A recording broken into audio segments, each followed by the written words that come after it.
Professor, bora lá. Boa tarde. Eu queria pedir que vocês começassem a se mover mais para frente e que já fossem pensando em perguntas, porque as pessoas que levantarem a mão primeiro, as 3 primeiras, vão ter o direito de fazer essas perguntas. Temos uma lá, temos outra, temos uma lá, e eu estou míope sem óculos. Alguém me ajude.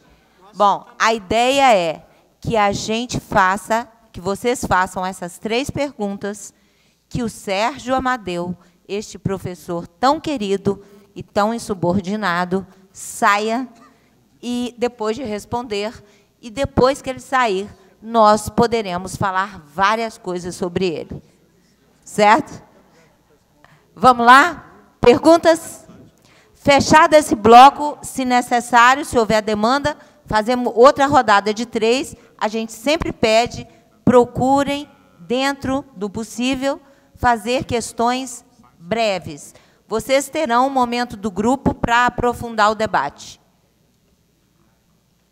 E se identifiquem e, se for o caso, digam a instituição à qual vocês estão ligados. Quem é a primeira? Eu vi que era uma mulher. Microfone. Aqui, por favor. Vocês não vão chegar para cá? Tudo bem que aqui tem a ver com segurança, mas aqui perto não está sendo mais monitorado pela NSA. É o mesmo nível. Bora lá, gente. Vamos nos aproximar. Boa tarde. Meu nome é Egli, eu sou advogada autônoma, e eu gostaria de tirar uma dúvida com relação aos registros de conexão e registros de acesso. Exatamente quais são os registros de conexão, porque eles são permitidos, né, a serem guardados por 1 ano, e os registros de acesso são proibidos, nos artigos 13 e 14 da Lei do Marco Civil. E também com relação a se isso se aplica na prática, quais formas de utilização da internet.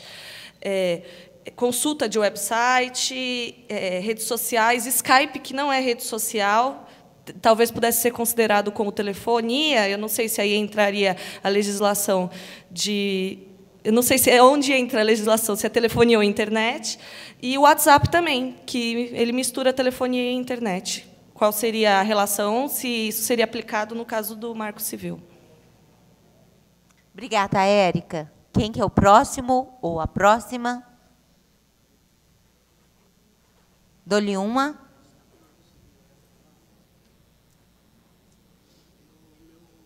Boa tarde, meu nome é Edson Fontes, eu sou consultor e professor em termos de gestão de segurança da informação.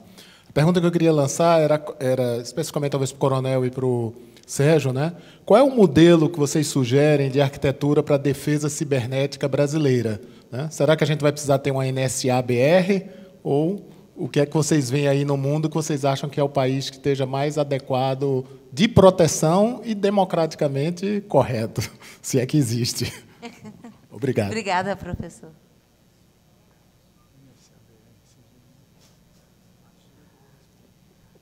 Meu nome é Cláudia. Cláudia Brioche, eu sou professora da PUC e faço pesquisa sobre o adolescente, a internet, crianças e internet. E aí uma preocupação muito grande minha é com relação à segurança das crianças e dos adolescentes na internet. E aí eu gostaria de saber como é possível, em termos tecnológicos, melhorar, em termos tecnológicos e jurídicos, melhorar essa segurança na rede, né, garantindo a proteção dos direitos das crianças, que tem sido uma recomendação da OCDE, né, a criação de mecanismos por parte do governo que visam proteger as crianças na rede. Quando eu falo de proteção, falo dos riscos a conteúdos inadequados, desde sexualidade, violência, e acho que é um tema importante de se pensar juntos, né? Gostaria de saber também se o governo tem feito algo nesse sentido, já que tem sido uma recomendação importante. Obrigada. Pela ordem, nós vamos ter uma segunda rodada, moço. Aguente aí. O Sérgio vai responder, apresentar as considerações finais, e nós vamos seguir com a segunda rodada com você. Mas tem algumas questões que, pelo menos a segunda, é mais afeita Ao coronel. Coronel Ricardo também, né? Mas vamos lá. A primeira é o registro de conexão. É obrigatório. E o registro de acesso também por 6 meses. É o que é o artigo 15. O artigo 15 manda registrar. Manda guardar o quê? O log é assim, eu acessei um provedor de blogs qualquer, sei lá o que, eu acessei, se ele tem fins comerciais, esse provedor está hospedado no Brasil, ele tem que guardar durante 6 meses. É isso. Bom, já que ele vai guardar, sabe o que vai acontecer? É o que eu acusei. Todas essas empresas, mesmo as que não guardassem, vão começar a dar uso a essa guarda. Por quê? Porque o Facebook, o Google, o Twitter, essas grandes empresas já guardam esses logs, esses metadados, o acesso, o teu IP, e depois joga um cookie na tua máquina. É pena que eu já fechei meu computador. Quem usar Mozilla, eu sugiro fazer uma coisa. Baixe um app que se chama Lightbeam, BEAM, baixe, ele vai permitir você fazer o seguinte, você vai entrar em qualquer site desses mais comerciais e você vai abrir o Lightbeam. Ele vai mostrar para você todas as informações que são enviadas para outros sites imediatamente. Quando você entra num site, ele manda as suas informações para 3, para 4, tem um que manda para 18 outros sites. Mas que sites são esses que manipulam as suas informações, que cruzam seus metadados com outros metadados, e que te identificam e te colocam essa informação para uma grande empresa tratar você? Tratar o quê? O teu comportamento. Nós estamos numa economia da modulação. Esse é o problema. E se você achar que a segurança passa por defender antes grandes corporações e a privacidade é uma coisa que vem depois, eu queria inverter. A primeira questão é como garantir os direitos e a privacidade. E essa segurança, ela não se faz ampliando o vigilantismo sobre os nossos rastros digitais do cidadão comum. E aí eu já emendo para a questão da criança e do adolescente. Como é que eu protejo uma criança na rua? A questão é o seguinte, uma criança hoje de 9 anos de idade, ela pode sair da sua casa no bairro do Sumaré e ir até o bairro do Paraíso sozinha e entrar na escola? Estou perguntando para vocês. Pode ou não pode? Porque na periferia, eu nasci no Alto da Moca, então é o seguinte, ali antes, eu andava sozinho, com 8 anos, com 7 anos, eu estudei no grupo escolar Andreol, eu ia da minha casa, que era bastante longe, quer dizer, para os padrões nossos, de cara que não anda, que só anda de carro, eu ia a pé até a minha escola, e não tinha nenhum problema. O que foi acontecendo? Como é que eu garanto uma criança na rua e como é que eu garanto uma criança na internet? Na rua eu garanto como? Na internet eu garanto como? O que eu quero dizer é o seguinte, não é com medidas de quebra dos direitos dos outros que estão na rua que eu vou dar garantia para essa criança. É isso que eu quero chamar a atenção. Você vai dar garantia para essa criança com educação. Você sabe qual é o preço da liberdade? Eu sempre faço esse discurso. É o conhecimento, para qualquer coisa. Essa criança tem que ter um olhar claro e ela tem que ter uma proteção até uma certa idade. Tem lugares de perigo, tem lugares que não é de perigo. Então, você tem uma proteção que passa por tecnologia, tem uma outra proteção que passa por educação e tem uma outra proteção, na minha opinião, de criança e adolescente, que passa por legislação dura do governo, mas principalmente com essas coisas que não respeitam a faixa etária da criança, a formação psicológica dela.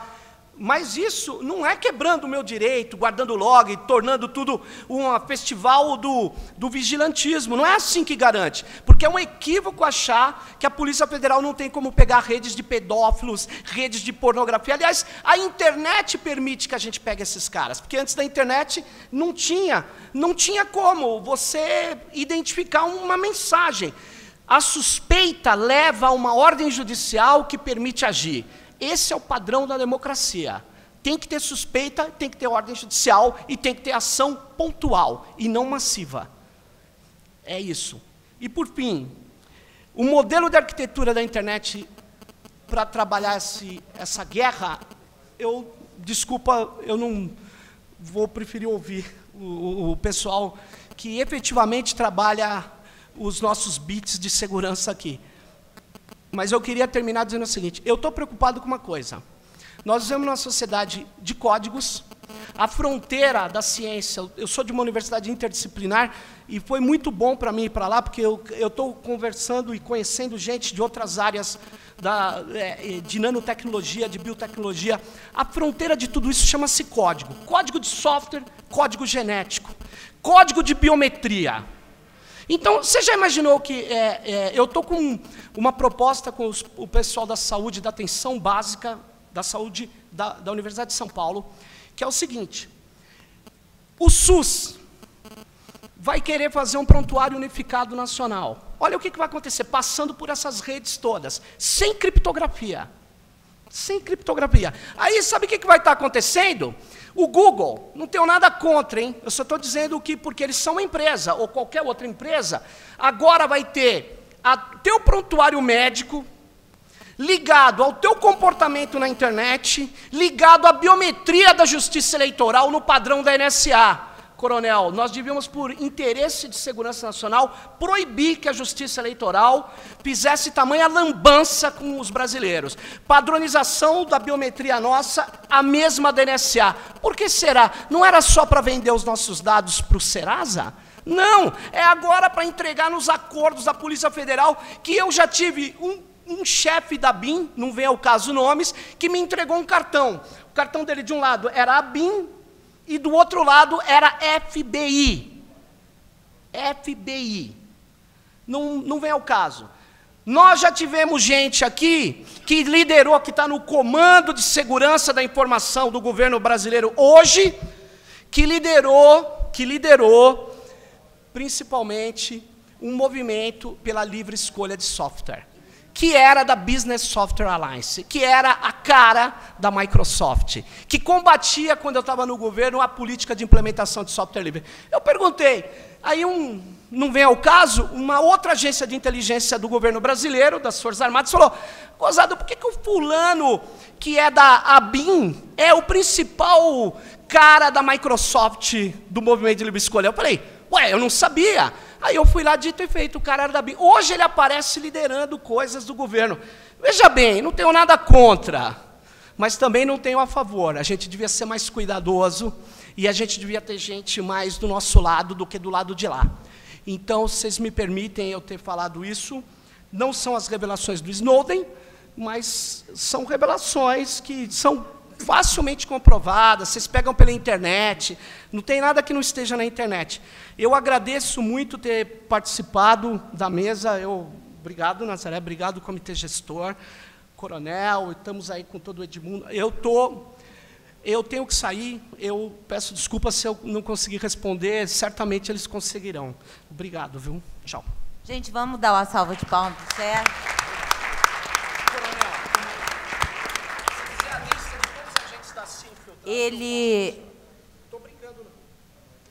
Ele deixou aqui alguns pontos.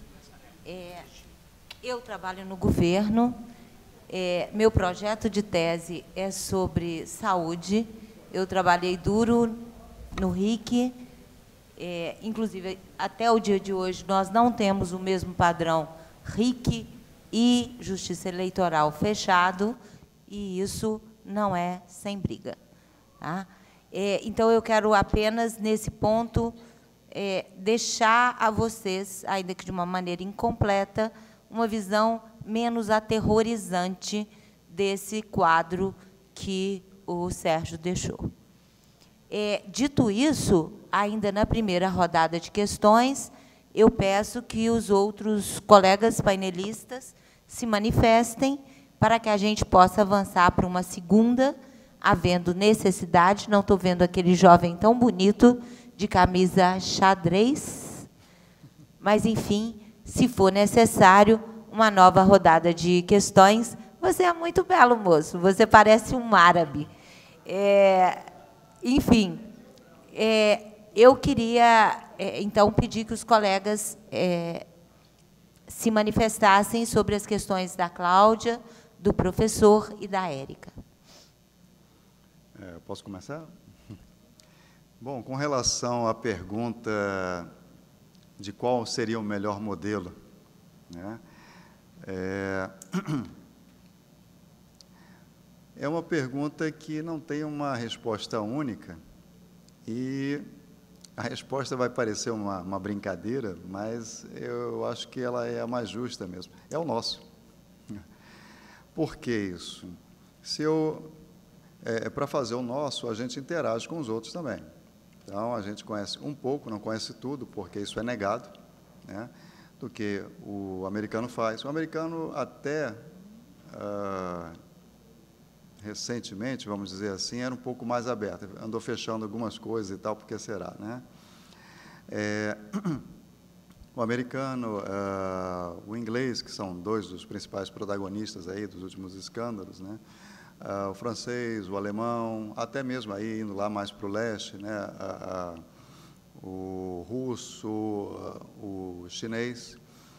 E dentro daquilo que a gente pôde, melhor dizendo, verificar, inclusive isso foi objeto de trabalhos acadêmicos no âmbito das Forças Armadas, justamente para que o estudo, né, alguém ficasse dedicado, olhando para isso e trouxesse informações mais precisas ou menos imprecisas a respeito desses modelos, para fundamentar as primeiras versões do que a gente chama de doutrina militar de defesa cibernética, que é um dos modelos, não é o modelo ainda, não é o único modelo que nós estamos utilizando.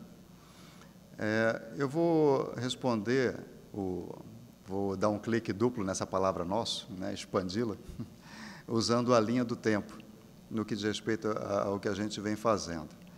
Em 2009, quando nós fizemos o primeiro desenho da estruturação do setor cibernético do Exército, nós adotamos como, talvez modelo seja uma palavra, pelo menos do ponto de vista científico, um pouquinho exagerada, mas vamos utilizá-la, como primeiro modelo de referência, dividir aquilo que a Estratégia Nacional de Defesa chama, melhor dizendo, de setor cibernético em a área científica, a área de pesquisa e desenvolvimento, a área de desenvolvimento de aplicações ou análise de aplicações que venham a ser descobertas, armas cibernéticas, né, que possam estar sendo utilizadas contra nós,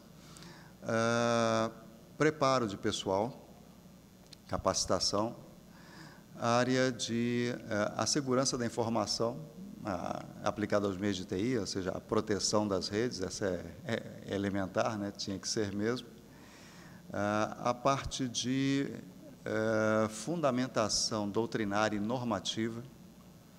Deixa eu ver se eu não perdi a conta aqui. São 7 áreas básicas, as primeiras que nós desenhamos. Aquela de desenvolvimento de sistemas a gente chamou de apoio tecnológico, a de capacitação de pessoal a gente chamou de preparo e emprego, a parte de segurança cibernética, de proteção das redes a gente chamou de segurança cibernética, logo depois a parte de, gestão de pessoal, isso é uma característica mais das Forças Armadas, nós temos nossas carreiras, nós saímos para comandar, nós saímos para fazer curso de aperfeiçoamento. Isso muitas vezes causa uma descontinuidade na preparação do homem, no que diz respeito a uma especialização muito profunda. Então, abrimos uma frente para tratar desse ponto dentro do âmbito das Forças Armadas, para que a carreira permanecesse intacta, vamos dizer assim, sem prejuízo de não ter feito um curso, mas a competência permanecesse no sistema. A área de inteligência, essa é básica, né? Ainda que cause arrepio muita gente, se isso for usado de maneira incorreta, mas nenhum decisor não é militar, né, em todos os níveis, né? Se ele não tem um nível de informação para tomar a decisão, ele não tem como ir para frente. Então, a base da inteligência é essa, e não fazer perseguições malucas. E, deixa eu ver o que eu esqueci, gestão de pessoal, preparo emprego, desenvolvimento de sistemas, inteligência, arcabouço documental, que é a parte de... e pesquisa científica, falei todas elas. Na verdade, são 6 básicas. Depois surgiram mais algumas outras complementares. Então, nós fatiamos esse dragão aí nessas 6 partes, depois elas viraram 10, mas essas 3 básicas, e começamos a fundamentar, ou seja, construir, melhor dizendo, os fundamentos do setor cibernético por projetos. Então, estabelecemos objetivos, produtos específicos em cada uma dessas áreas e estamos já no 3º ano de implementação já, em todas essas áreas.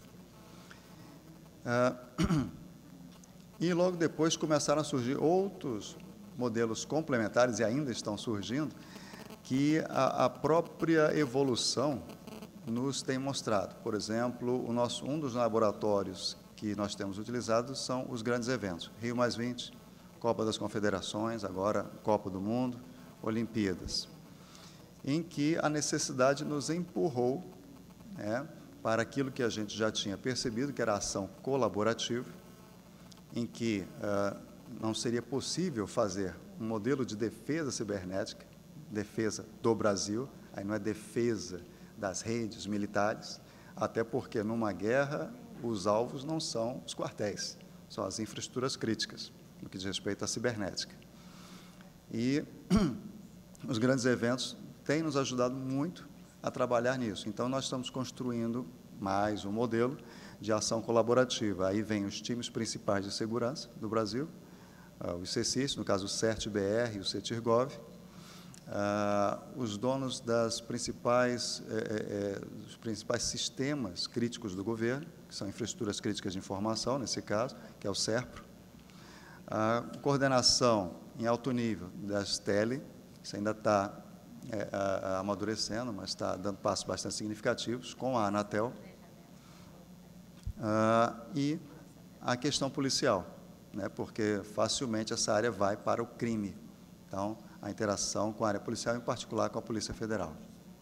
E, naturalmente, a área de inteligência do governo com a ABIN. Então, essa parceria, com toda essa constelação de atores, com cada um na sua competência, também lidando para ter como produto principal a proteção do espaço cibernético, se é que a gente pode conseguir fazer uma delimitação aí, brasileiro. Fazendo uma figura aí, um paralelo, como se fosse a área, o mar territorial, né, o espaço aéreo, etc., né, o espaço cibernético. Mas com todos esses atores, isso para começar, eu nem falei nada em iniciativa privada.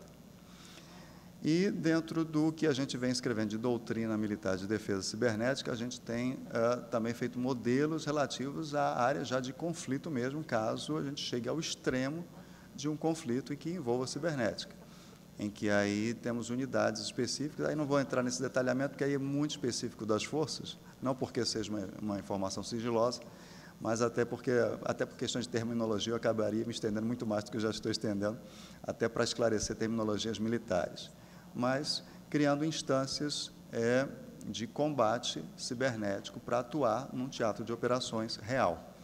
A gente vem treinando isso, até para ser coerente com a minha fala na primeira parte do painel, em que eu falei que as Forças Armadas no setor cibernético, elas procuram estender a sua missão constitucional também aí no setor cibernético. Então, o que acontece? Como é seu nome? Edson.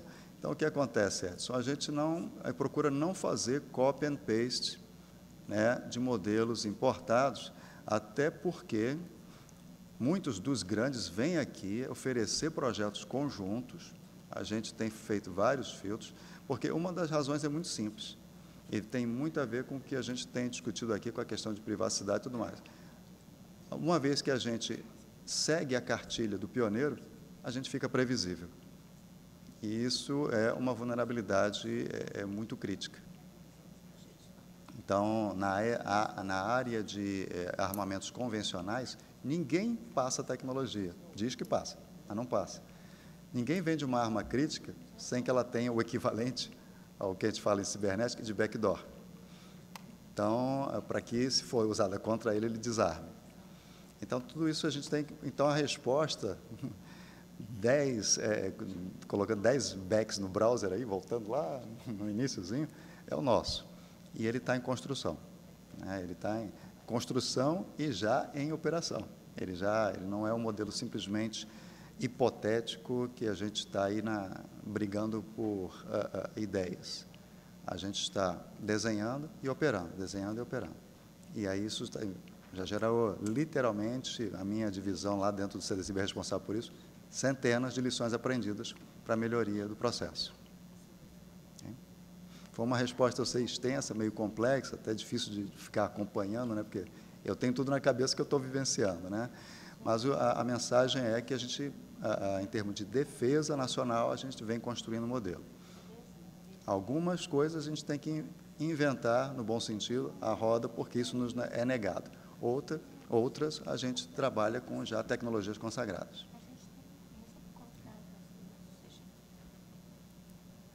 Bom, obrigada, muito obrigada, coronel. Agora nós temos o Edmundo ou o Ricardo, quem se manifesta? Eu queria só pedir ao coronel que se sentasse mais perto aqui. Sim. Uhum. Na cadeira do Thor. Na verdade, nós temos, foram três questionamentos. Eu vou, o mais rápido possível, passar pelos três, aí com o meu ponto de vista, se vocês me permitem. Primeiro, a questão de guarda de logs. Deixa eu só informar um pouquinho vocês sobre o que significa isso. Na verdade, guarda de logs é uma invenção oriunda de uma coisa que acontece nas telecomunicações convencionais. Quando você fazia chamada telefônica, desde os primeiros tempos, todas as chamadas são registradas. Você gera um registro de chamada para poder cobrar a chamada, certo? Então, esses registros passaram a ser, na verdade, os registros de chamadas que eram utilizados nas apurações, investigações, etc. Não tem gravação da conversa, são só os registros das chamadas. O número que chamou, o número chamado, a hora da ligação, a duração da ligação, coisas bastante simples. Por quê? Para gravar uma chamada especificamente, né, para poder obter o conteúdo da comunicação, existe muita discussão se isso é possível pela nossa Constituição, mas para conseguir fazer isso, você precisa de uma ordem judicial e de uma ação específica, né, que é botar um grampo naquela chamada. Bom, o pessoal achou isso muito importante e quando se discutiu a internet, falou, tem que fazer a mesma coisa na internet. A guarda de log é uma tentativa de fazer a mesma coisa, que é o registro das suas conexões, né, o registro dos seus usos na internet. O problema é que a tecnologia é diferente. Quando você faz isso, vai muito mais informação do que só aquilo que aparece no registro de uma chamada. Tá? Então, o objetivo acabou um tanto quanto deturpado, porque o exemplo que foi usado para criar essa ideia é diferente. E hoje, isso vale para qualquer uso da internet. Tá? Foi mencionado o WhatsApp e outros aplicativos. A gente teve até uma discussão interessante há pouco tempo aqui no CGI, que é o seguinte, o WhatsApp é a internet? E o WhatsApp aparece como um ícone específico dentro do seu aparelho celular ou do seu tablet, e você aperta o botãozinho, você nem sabe exatamente o que está acontecendo, né? Depois que você aperta o botão. Você sabe que você usa o WhatsApp. Mas isso pode estar somente dentro da rede de dados da operadora local. Não necessariamente está usando a internet. Com certeza você vai estar usando a internet quando você usar um browser. Aí você vai para a web e aí sim você está no ambiente internet. Então, apesar da tentativa, eu acho que o que a gente tem hoje escrito, mesmo no Marco Civil, sobre esse assunto, é ainda muito pouco esclarecido para a gente entender se funciona ou não. Tá? E, independentemente do uso, qualquer que seja o aplicativo, ele não é considerado um serviço de telecomunicações. É um aplicativo de TI ou é um aplicativo de internet? Né? São as aplicações de internet ou é um aplicativo de TI. Então, ficam fora da legislação, ficam fora dessa regra. A outra pergunta, eu não vou tentar comentar o que o coronel já comentou, mas eu vou só lembrar a vocês o seguinte: a gente tem um outro problema muito sério de segurança e de arquitetura de segurança e de modelagem de segurança, que tem a ver com os pequenos e médios empresários e com as pessoas físicas. As pessoas não sabem se proteger. Quantos de vocês têm proteção no seu celular ou no seu tablet? Ou sabem configurar uma proteção, uma segurança no seu terminal? A gente precisa desse tipo de conhecimento, precisa de mais informação, mais coisa disponível, talvez na própria internet, para que as pessoas saibam como é que elas podem se prevenir, no mínimo, tá? Com alguma segurança nos seus terminais. E isso é tão importante quanto uma arquitetura bastante complexa de defesa, né, daquilo que a gente chama de infraestrutura crítica aqui no país. Proteção das crianças, o Sérgio colocou, a gente tem uma imagem muito, eu diria, ingênua, que é imaginar que a criança sozinha pode navegar na internet. Ela não pode estar sozinha na internet, como ela não pode estar sozinha na rua. Mas a tecnologia permite uma série de coisas. E a gente tem exemplos em outros serviços que são interessantes. Por exemplo, a televisão. Não sei se vocês notaram, mas a maioria dos aparelhos de TV tem uma função que é chamada controle de paz. Qual é o objetivo disso? Na verdade, fora do Brasil, existe uma lei específica nos Estados Unidos. Determinados conteúdos vêm com uma informação que permite o seu bloqueio. A imagem não vai ser exibida, o canal não vai ser acessado. Tá? Isso é equipamento instalado no terminal, no aparelho de TV, e é uma informação que vem de quem tem o domínio daquele conteúdo, quem gera aquele conteúdo. Essas discussões precisam começar a acontecer. Qual é a consequência disto? E que aquele vídeo que vai ser carregado por alguém na internet precisa ser classificado, para que você possa ou não barrar o acesso a esse material. Tá? Eu tive uma chance de trabalhar com internet nas escolas, né? Projetos de internet nas escolas, e eu digo para vocês, existe um grande equívoco quando se imagina que levar a internet para a escola vai resolver o problema do aluno. A criança não tem capacidade ou discernimento para utilizar a internet. Então, você precisa ter professores preparados, ter uma estrutura de acesso à informação bem definida, bem estruturada, para que a criança acesse, primeiro, aquilo que é importante para a sua formação, e depois aprenda a utilizar a informação que está aberta e livre na internet, até para ela saber o que é um site confiável e o que não é um site confiável. Então, esses são meus comentários, é só para estimulá-los aí depois do trabalho que vocês têm a fazer. Obrigado. Muito obrigada, Edmundo. Vamos ouvir o professor Ricardo. Alô? Eu queria complementar um pouquinho o que o Edmundo falou de essa história da criança poder navegar, né? Quer dizer, na internet você também pode instruir o seu browser a não visitar certos sites, você pode criar listas que evitam que a criança possa entrar em certos sites. Mas eu acho que, para isso, a gente precisava, talvez, caminhar para algum... Tem a história de que o melhor jeito de você estar seguro é ter ótimos vizinhos em volta. Eu sou testemunha disso. Tem uma casa meio isolada que meus vizinhos são ótimos, e um deles até correu atrás de um ladrão de bicicleta uma vez, tomou a bicicleta do cara de volta, era um menino que estava roubando uma bicicleta. Então, quem tem vizinhos assim, em geral, se sente mais seguro. Eu acho que a gente precisava caminhar para algum modelo desse tipo, onde você desenvolve algum tipo de confiança quando você está navegando, ou porque a gente vai ter listas de sites onde o seu browser não entra, automaticamente ele não entra, porque a gente começa a divulgar essas coisas para todo lado na internet, de forma a, de fato, criar, mesmo para nós, não é, que a gente não consiga fazer isso. Talvez a gente precise caminhar para alguma linguagem de navegação que não facilite tanto a navegação, que não seja uma coisa tão livre, você poder cair em armadilhas. Talvez a gente precise de uma solução dessa. Agora, tem outras coisas, quer dizer, dado o modelo que a gente tem uma porção de dificuldades. Não é? Existem pesquisas aí que olhando para novos modelos, né, da internet, como organizar as próximas gerações da internet. E algumas delas falam, por exemplo, em você não ter mais endereços fixos na internet, né? Ninguém mais, o que você vai buscar na internet vão ser dados, você não vai mais atrás de nada, você não vai buscar mais coisas que estão no lugar fixo, e com isso você tem um controle maior sobre, você tem menos ameaças à privacidade, porque você não tem localização os seus endereços na internet não são mais fixos, não tem. Então tem várias coisas aí no horizonte que vão dizer como a gente precisa esperar um pouquinho e como é que a coisa vai caminhar, mas prestar atenção nessas coisas e tentar influenciar os novos desenvolvimentos dos novos modelos de forma a que eles tenham em mente essas preocupações de hoje.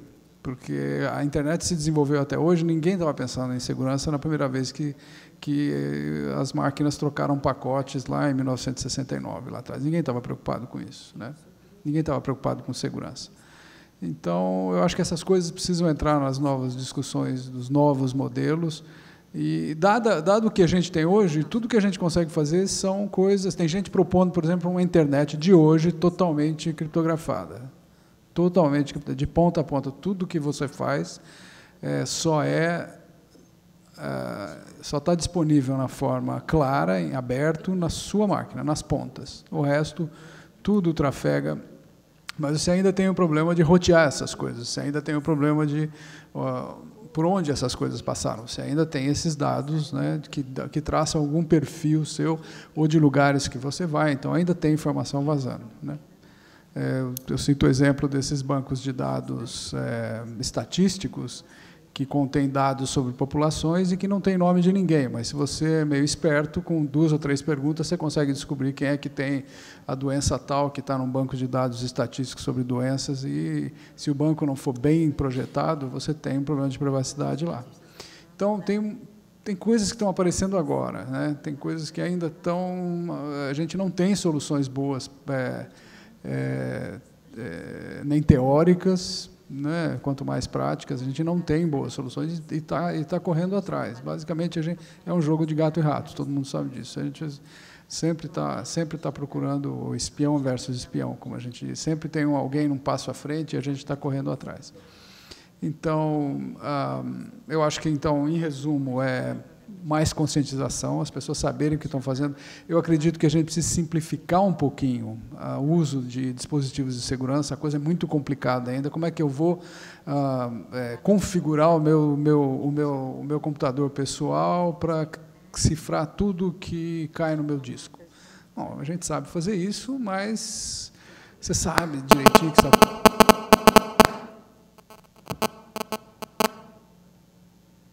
Acho que não é meu.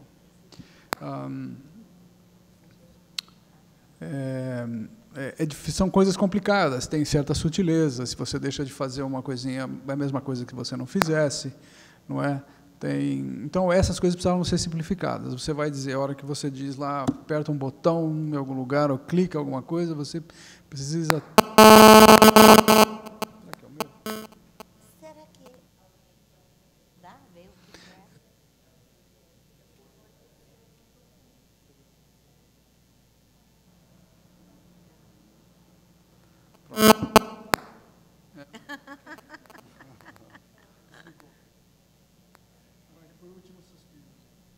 Aconteceu pior enquanto a presidente falava.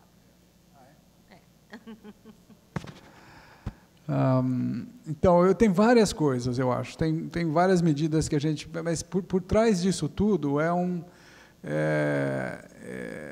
a conscientização das pessoas, tornar isso um pouco mais simples e torná-las conscientes dos problemas que a gente está enfrentando. Eu acho que, em parte, esse evento traz isso, os últimos acontecimentos trazem isso, e se a gente puder tornar isso... Não se trata de ficar também vendendo pânico, né? Porque assim, eu já fui em alguns lugares para falar sobre segurança da informação, o cara levantou e falou, mas você veio aqui vender pânico, é por isso que você está a fim de vender consultoria aqui, alguma coisa assim. Eu falei, não, pelo contrário, eu estou te trazendo um problema, não é? Mas eu acho que a gente precisa estar consciente dos perigos da rede, né? Obrigada, professor. Fechamos, então, essa primeira rodada. Temos agora o moço de camisa listrada xadrez, que eu acho bonito. Mas, enfim, eu queria saber se tem outros inscritos e compartilhar com vocês a informação de que nós estamos perto das 6 horas. A ideia é que a gente preserve, no mínimo, 1h30 para que vocês debatam conosco, passando pelas mesas, passando pelos grupos. Mas vocês, como protagonistas, que elegerão relatores e coordenadores das discussões. Nós já estamos ficando cansados. Isso não é um desestímulo a perguntas, mas isso é apenas para que a gente compartilhe a responsabilidade sobre a divisão desse tempo. Ok? Como é que você chama, moço? Diego. Prazer. Prazer, Nazaré. A minha pergunta é para o professor Ricardo. Assim, professor, no universo meio que eu faço parte dos cursos de comunicação social no Brasil, eu vejo que é difícil do nosso grupo, por exemplo, influenciar na produção de coisas ligadas à comunicação no Brasil. Por exemplo, a gente importa um monte de reality shows e formatos de programas de TV para o Brasil, sendo que os nossos universitários não dão conta. E transpondo não, mas tentando fazer um paralelo desse universo que a gente vive, às vezes, nos cursos de comunicação social, com os cursos que poderiam ajudar a, enfim, trazer para o governo, para a sociedade, novas sugestões de como trazer segurança e privacidade para a internet. Eu quero te perguntar se você acredita mesmo que os universitários, que a academia, possa fazer essa contribuição com segurança e internet para o Brasil e para o mundo, se você acredita mesmo pela realidade que você deve ter tido com estudantes, e se você acha uma utopia que as universidades trabalhem em rede algum dia, porque no momento da sua fala você falou bem assim, não vou falar das outras universidades, vou dar dicas do que a SBC, por exemplo, pode fazer. Não sei se ficou claro, é isso. Se você acha que é utópico um dia as universidades trabalharem em rede para a segurança na internet, e se você acredita, né? Vamos só ver se nós temos mais alguma, professor, porque aí a gente fecha a rodada de perguntas. A minha sugestão é que a gente tenha mais 2. Eu tenho uma.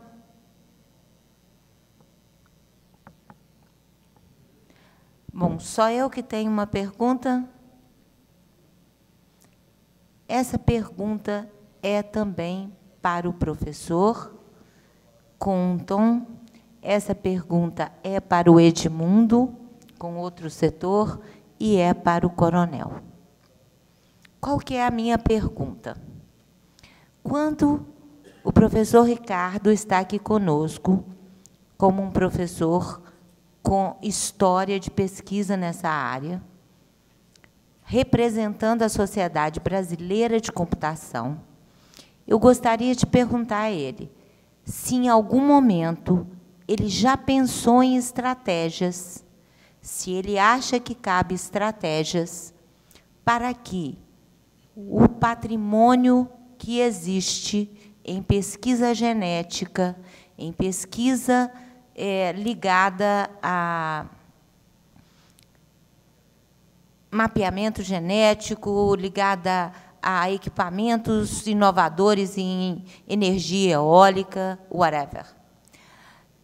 Se o conhecimento acadêmico que ele tem para a segurança, em algum momento, ele, pessoalmente, ou algum grupo de pesquisa que ele conhece, pensou em levar isso para outros grupos de pesquisa em outras áreas. E, da mesma forma, eu gostaria de ouvir do Edmundo como é que ele vê no setor empresarial empresas, grupos de empresas cooperarem para que, nesse segmento, a coisa vá. E o coronel Camelo também, de sua parte, embora eu pessoalmente já saiba o quanto que as Forças Armadas fazem, contribuem para que o conjunto do governo tenha ambientes menos vulneráveis, mas eu gostaria de que ele fizesse uma reflexão sobre isso. Com essa questão minha, nós podemos fechar essa fase com as respostas dos meus colegas? Pode ser? Depois, grupo? Uma espreguiçada? Quem é que quer uma mesa lá na beirada da piscina? Estou achando vocês meio cansados, hein? Eu estou prometendo que eu não posso, porque nessa sala o meu chefe maior se chama Vaz. Vamos lá, gente? Você começa, professor? As duas respostas? Alô? Primeiro as do Diego, né, Diego? Eu entendi a segunda, deixa eu começar com a segunda. Não entendi muito bem o foco da primeira pergunta, vou pedir para você repetir. Mas a segunda, você me perguntou se em algum momento, se eu considerava utópico que as universidades brasileiras se juntassem, formassem uma rede que colaborasse para fazer pesquisa e disseminação de conhecimento em segurança da informação. É isso? Bom, eu não acho que seja utópico de jeito nenhum. Eu acho que só depende de... Eu acho que a comunidade quer. Além disso, isso é um outro dado interessante, porque a comunidade reconhece que é uma... Especialmente ciência em geral, né, colaboração é muito importante, mas na área de segurança, a gente estava conversando aqui, são várias coisas, são várias áreas até meio disjuntas, interagindo. Você tem aspectos técnicos, você tem aspectos aspectos jurídicos, você tem aspectos socioculturais, você tem coisas de gestão misturadas. Um profissional completo, alguém que tem uma visão dessas, que queira ter uma visão integrada da área de segurança, precisa saber um pouquinho dessas coisas todas. Então, você tem uma comunidade variada e que consiga conversar, que se reúna frequentemente, que se visite, etc., é muito importante. E a gente já tenta fazer isso nos simpósios, onde você tem... a gente procura fazer o simpósio caminhar pelo Brasil inteiro, então a cada ano é um lugar diferente.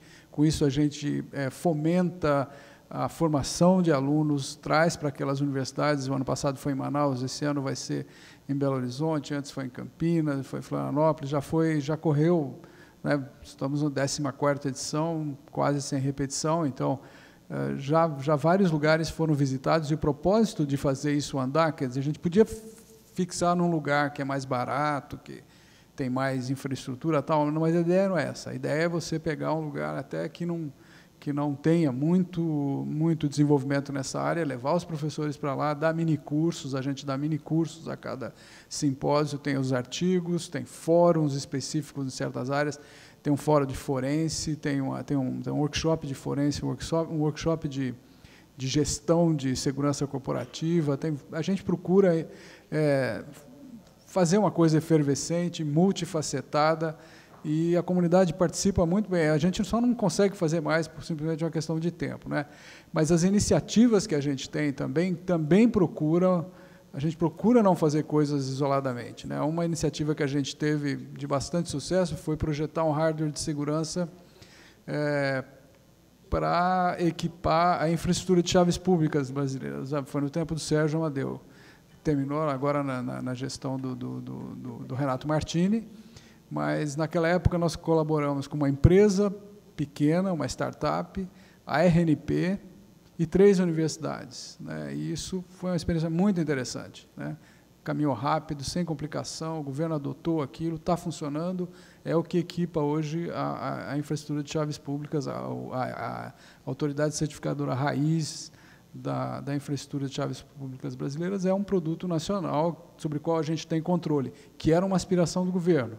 porque era um hardware de altíssima criticidade, que era comprada fora, que você não sabia o que vinha lá dentro, né? E é um negócio que garante a autenticidade das chaves de todo mundo que usa o sistema bancário, todo o governo, etc. Então, isso foi uma coisa muito interessante que saiu em rede. Nós temos uma cooperação bastante recente e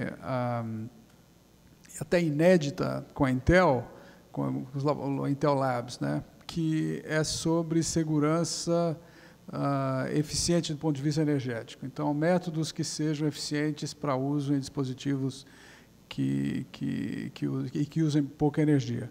Isso daí é feito em rede, com 5, 6, 7 universidades diferentes. A gente procura, a cada coisa que a gente faz, trazer mais gente, porque, de fato, olha, a gente é incapaz de fazer qualquer coisa em segurança sozinho.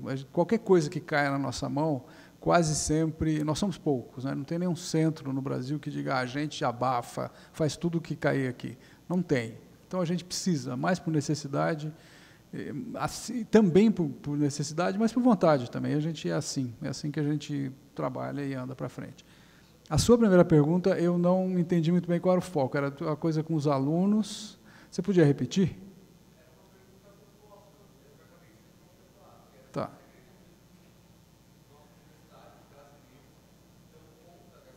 Absolutamente, absolutamente. Eles têm vontade, vivem, eles vão atrás, né, querem fazer, e a gente faz, as coisas que a gente faz com o apoio de alunos de graduação, de mestrado, de doutorado, todo mundo se envolve, pós-doutorado, a gente, né, já conseguiu formar uma geração inteira já, está começando a formar a segunda, e eles são os maiores entusiastas. A gente precisa de um pouquinho mais, eu te confesso, de um pouquinho mais de interação com a garotada que está solta, né? Porque tem uma garotada que gosta de fazer coisas em segurança, que gosta de fazer hacking do bem, não é?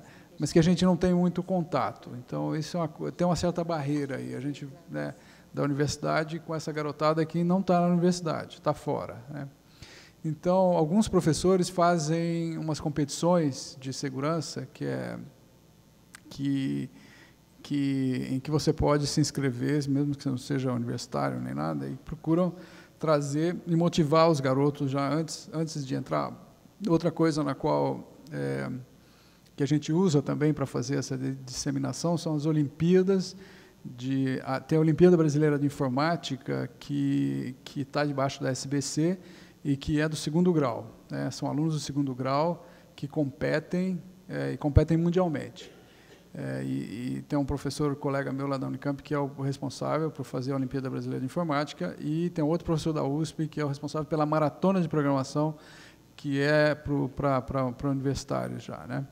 E essas coisas são uma maravilha, né? Você vê a garotada de olhos brilhando, querendo participar, e daí eles conhecem gente, conhecem professores, então é um negócio muito, ou seja, a gente tem muita esperança nisso, né? A situação é de esperança, não é de forma alguma de desesperança. A gente não vê falta de motivação, de vontade de se integrar. Todo mundo tem muita vontade. Essa é uma coisa da qual eu tenho muito orgulho e sou otimista a respeito. Acho que você não quer passar para... Acho que essa daí foi para mim, mas eu vou falar sobre isso. Alguém mais quer falar sobre a pergunta do Diego? Coronel Edmundo? Bom, então podemos fazer até em outra ordem, se você quiser tomar um pouco d'água. Vou tomar um pouco. Edmundo? Posso?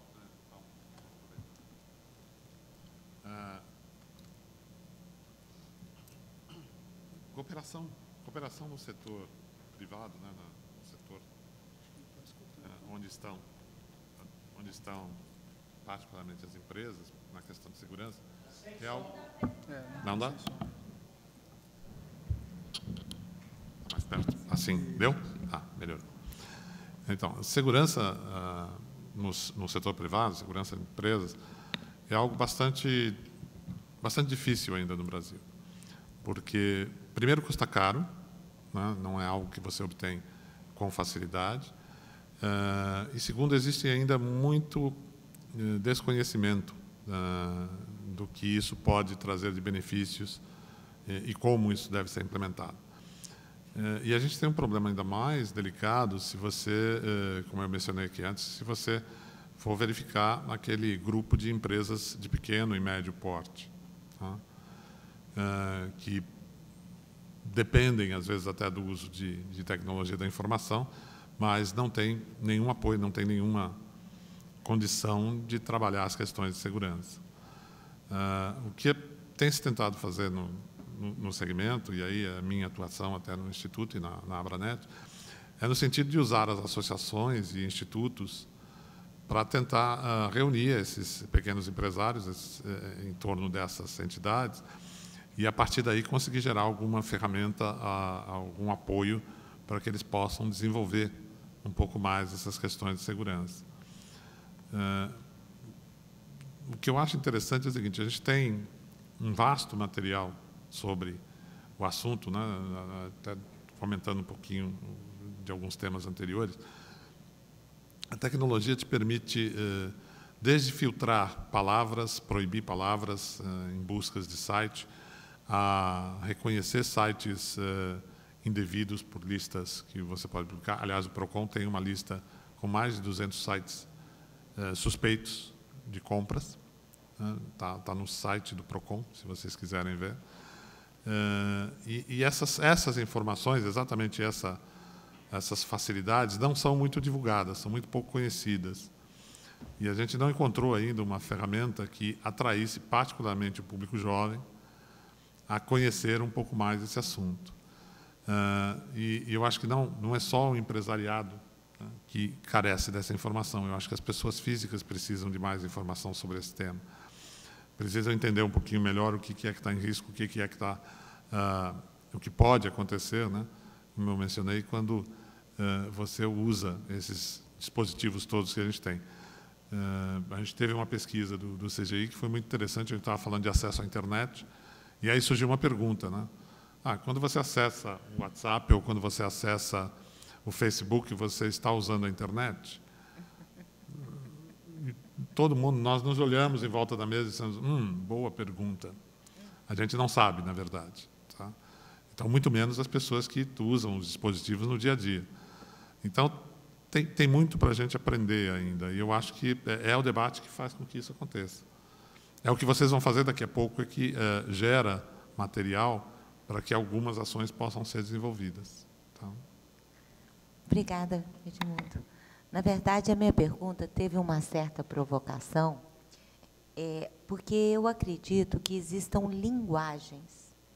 Uma linguagem para você, que é pesquisador, dizer para um pesquisador que não conhece o ferramental e os métodos, de que ele deve proteger a sua pesquisa.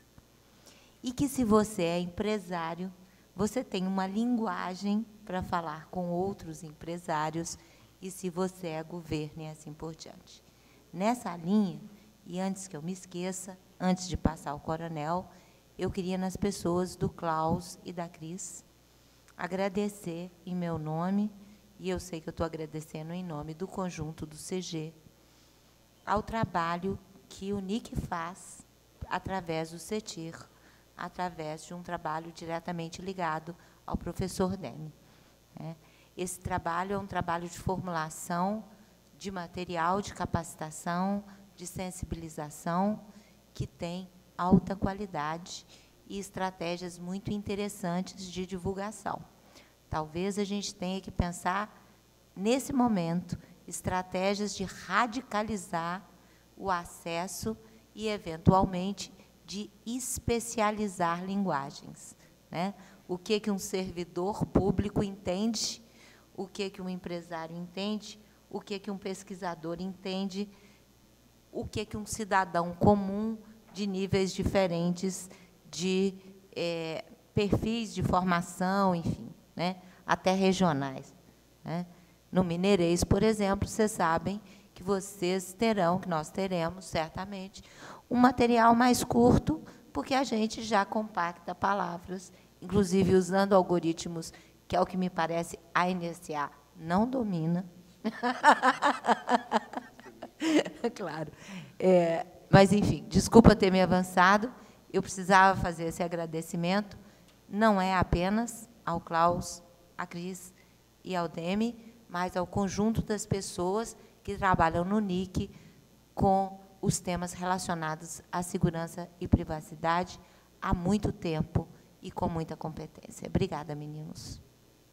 Vamos lá, coronel, professor. Você queria falar, desculpe. Muito rápido em cima da sua colocação, que é muito importante. Minha experiência, quando estive no governo, e minha experiência também na área privada, é que toda vez que a gente fala de segurança, quem senta à mesa são os especialistas em TI, não são os usuários. E aí a linguagem fica completamente inacessível. Os usuários não conseguem entender nada do que acaba escrito como política de segurança. Tá? Então, com certeza, a gente precisa lembrar que quem vai usar os sistemas de segurança precisa entender um pouco do que é que ele está fazendo. Tá? Bom, com a resposta do coronel Camilo, a gente encerra, então, essa dinâmica e montamos os grupos, ok? Com relação a... Vou trocar um pouquinho as palavras, mas se não for equivalente, Nazaré, por favor, me corrija. Com relação a governo, né? E vamos chamar assim de nível de maturidade no que diz respeito ao tratamento ou à aplicação do processo de segurança, o CDCiber ele não tem um dashboard ou um mostrador lá que tenha precisamente esse acompanhamento, até porque não é exatamente o nosso foco. A gente trabalha em parceria, mas não em avaliação dos parceiros. No entanto, eu posso esboçar aqui uma pergunta que tem não vou dizer em termos de precisão matemática, mas em termos de avaliação mais qualitativa, ela tem o seu valor, pois eu trabalho em segurança mais ou menos um pouco mais de 15 anos e durante esse tempo todo, trabalhei em muitos grupos interministeriais. E quando eu olho para trás, eu era capitão quando comecei isso, né? Lá pelos idos de 1927, por aí, né? E quando eu olho para trás, eu vejo que as coisas não aconteceram como técnico, né? Eu, engenheiro eletrônico, especializado em segurança, queria que a coisa acontecesse do dia para a noite, no nanosegundo, né? Ou menos. Jovem. Mas também a experiência me mostrou que não tem jeito, é um processo realmente de amadurecimento bem paulatino. E quando eu olho para trás com um pouco mais de paciência, ou talvez a palavra certa não seja essa, mas procurando ser um pouco mais justo, né? E faço uma comparação entre o hoje e 5 anos, 10 anos, 15 anos, a diferença é brutal. Então, está longe do que a gente gostaria, até porque a própria estrutura do governo cresceu muito, as ameaças também mudaram e se multiplicaram, mas, com certeza, saímos da pedra lascada, certo? E já passamos pela idade do bronze e estamos avançando bastante significativamente. A questão, por que a coisa não funciona mais? Porque são muitas organizações com finalidades diferentes, com priorizações diferentes, com conscientização diferente. E, nesse ponto, depois do surgimento do DESIC dentro do GSI, em que houve um trabalho forte de conscientização do servidor público dentro do Poder Executivo, essa conscientização, eu não sei se lá nos resultados, nos gráficos que a Cris e o Klaus acompanham, isso se refletiu de alguma maneira, mas o número de pessoas envolvidas é muito maior, e isso é fundamental. Quando eu era capitão, eu pregava como João Batista para as pedras, né? Era difícil arrumar um outro João Batista para bater papo no meio do deserto, né? E o tempo todo eu estava vendo pedra. E me alimentando de gafanhotos e mel silvestre, não é isso que diz o livro santo? Então, eu tive a honra de ser paraninfo da turma que se formou na pós-graduação da UNB, um curso de pós-graduação em Gestão de Segurança da Informação e Comunicações, que é patrocinado pelo GSI, e quando eu fui fazer as minhas palavras, eu fiquei alguns instantes em silêncio, olhando para o auditório, de propósito, né? Não tinha amarelado, não. Aí eu expliquei, olha, há muito tempo eu estaria vendo aqui, sei lá, por alguns anos seguidos, só meia dúzia de companheiros que compartilhavam aqueles mesmos trabalhos, sempre o mesmo grupo. Ver um auditório cheio de formandos é algo simplesmente fantástico. E isso serve como um elemento catalisador de conscientização, de levar mais a sério as coisas, tanto no que diz respeito à atitude favorável, até lá, na última instância, com o tratamento técnico. A máquina do governo é muito grande, né, muito complexa. O especialista do IBAMA, com o da FUNAI, com o da ABIN, com do Exército, com o da Receita, não dá para comparar isso aí tudo, né? Então, realmente, os resultados, em termos de grupo, são lentos, né? E em épocas de escândalos de privacidade, como o do Snowden, que isso realmente, para o técnico, se ele ficar pensando muito no detalhe, ele enlouquece de ansiedade. Mas eu creio que, e pelos trabalhos mesmo que nós desenvolvemos, nós que eu digo, né, a colaboração do CDCiber com outros órgãos, eu não tenho dúvida que as coisas melhoraram muito, né? A malha ainda está cheia de furos, mas é assim mesmo.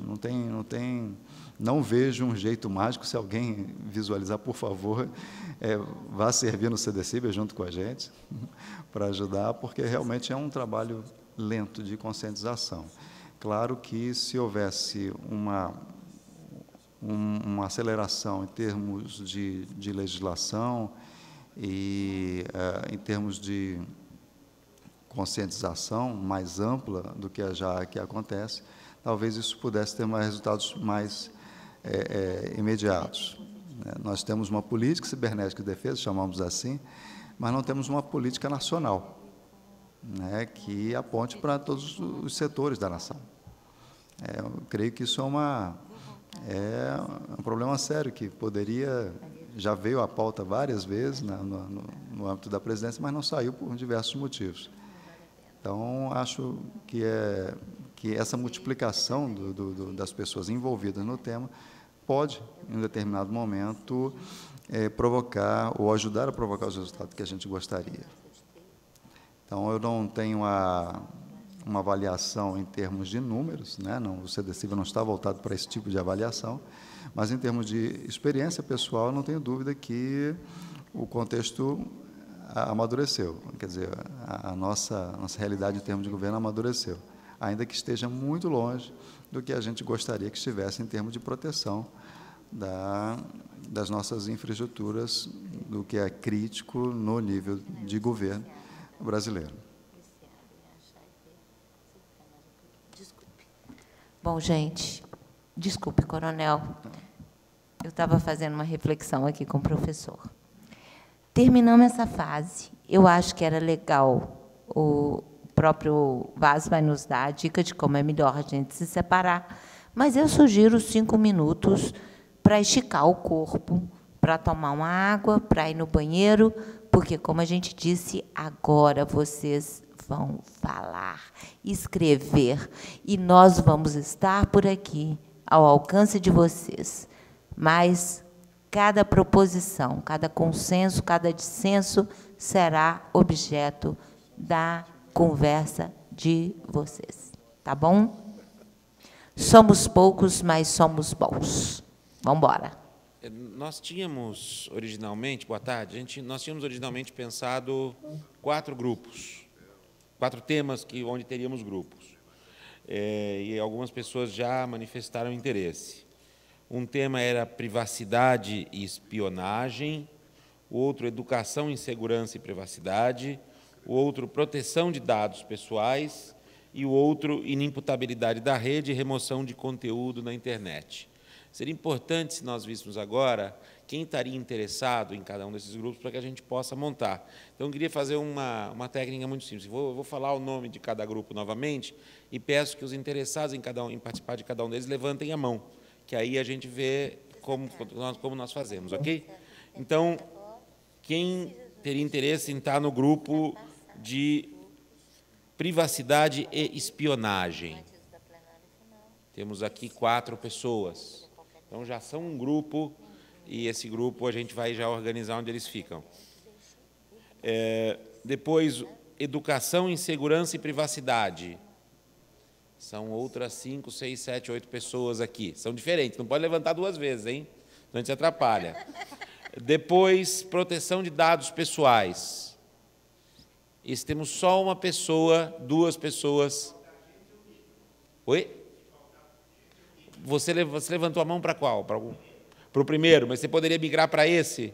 Porque aí você já tem ali nossa companheira ali, já seriam 2 pessoas, e isso já, 2 pessoas já é um grupo. E depois, inimputabilidade da rede e remoção de conteúdo na internet.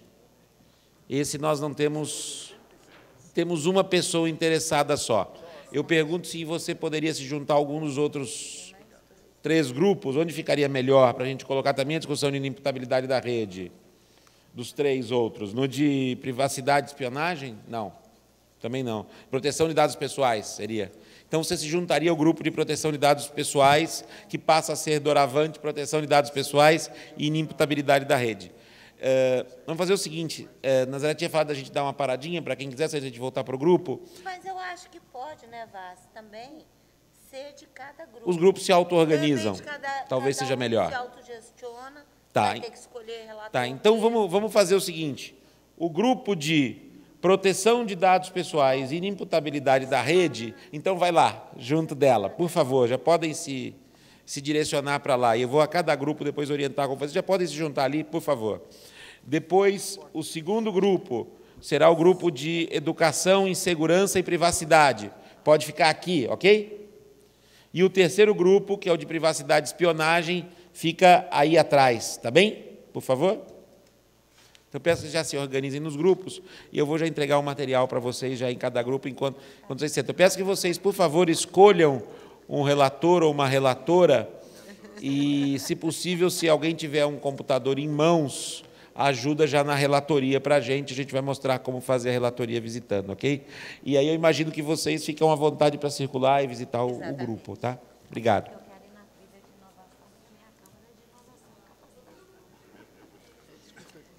Obrigada, gente.